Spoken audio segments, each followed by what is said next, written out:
Коррупция канча жылдан бери бардык тармактарга сиңип, бүгүнкү күндө да жарандардын мындан жапа чеккен учурлары көп. Айрыкча билим берүү жана медицина чөйрөсүндө мындай көрүнүштөр жок эмес дешет саясаттануучулар. Мындан улам жаштардын арасында коррупцияга каршы ой-пикирди калыптандыруу милдети турат. Эмнеге бүгүнкү күндө биз ушу студенттер менен жолугушуу жүргүзүп атабыз, университеттерден баштадык. Биринчиден мен өзүм билим тармагынан чыкканмын. Өзүм ректор болуп иштегем 6 жыл. Билем бул тармакта абдан жакшы. Экинчи жагынан бардыгы тең ушул билим берүүдөн башталат да. Ушу садиктерден, мектептерден, университеттерден. Биринчи жолу ушу студент университеттен ушу коррупциянын көрүнүшү менен жолуга турган болсо, кийин анан ошону өмүр бою аны коштоп жүрөт да. Демек ушундан жаштардан башташ керекпиз да. Өзгөрүүнү ушу жаш муундардан башташ керекпиз. Мына студенттер менен сөз болуп атат. Бизде деген ошондой нерселерди мына жаап жашырып көнүп калган экенбиз да. Бизде бир коррупциялык элемент болобу, же бирөө коррупция менен кармалса, агай кармалабы, же кандай болот турган болсо, аны биз тышка чыгарбайбыз да. Бир уят деп эле жаап жашырып коет экенбиз да. Эми мындай менимче эмеле жүргүзүлөт болуш керек, бирок аны деген ачык эле айтыш керек.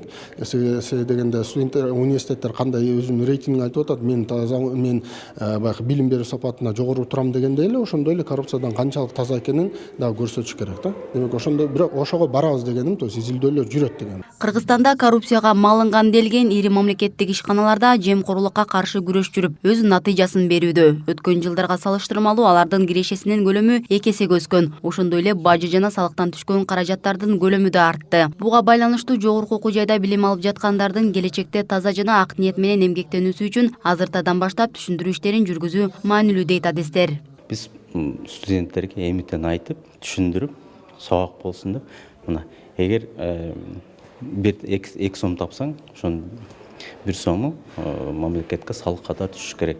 Ал бара-бара бул экономика циркуляцияда, ошо мамлекетке түшкөн акча ал экономиканы айланып келе кайра өзүнүн тиги келечектеги балдарга өзүнүн жакшы таасирин берет да. Ошондон да мамлекетте туруктуулук болот да. А мунун баары ошо билим системасы аркылуу ошо бул жерде аң сезимдин ойготуш керек, аң сезимчи. Бир акча менен бир маселени чече албайсыз. Бул жерде аң сезимди ойготуп, билим жагында берип, аң сезимди ойготуп, анан таза иштегенге эмитен чакырып үйрөтүш керек да. Студенттер үчүн негизинен.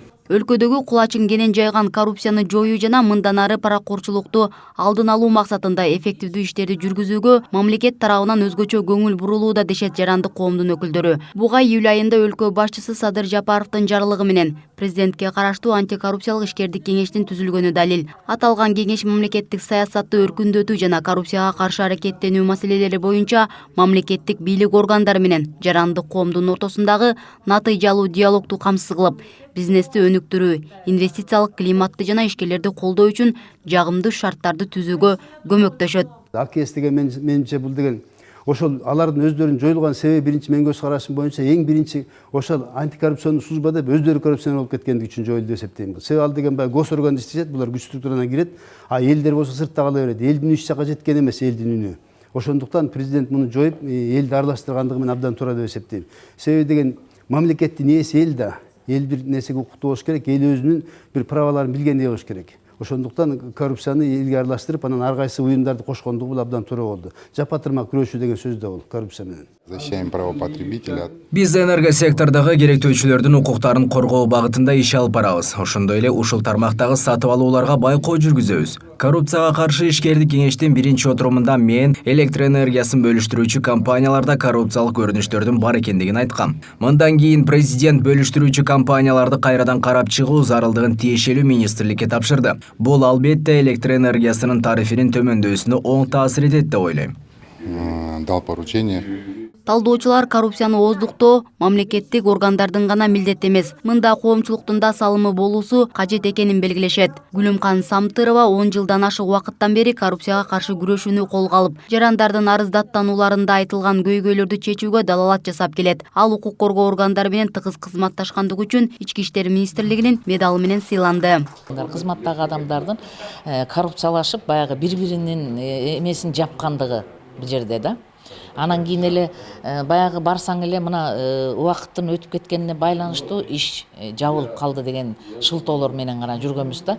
Эми азыр бизге президентибиз ушундай возможность берип атат. Жаңы баштадык стратегияларды жазып атабыз. Азыр мына именно мына уже кийинки неделядан баштап уже усиленно иштеп баштайбыз уже.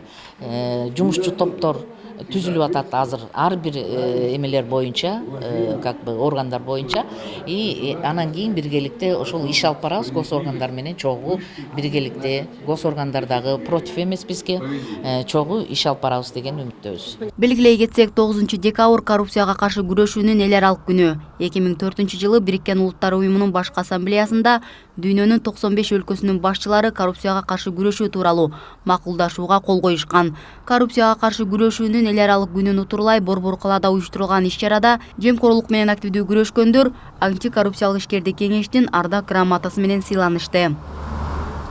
Мээрим Дүйшөналиева, Туран Анарбеков, Пирамида.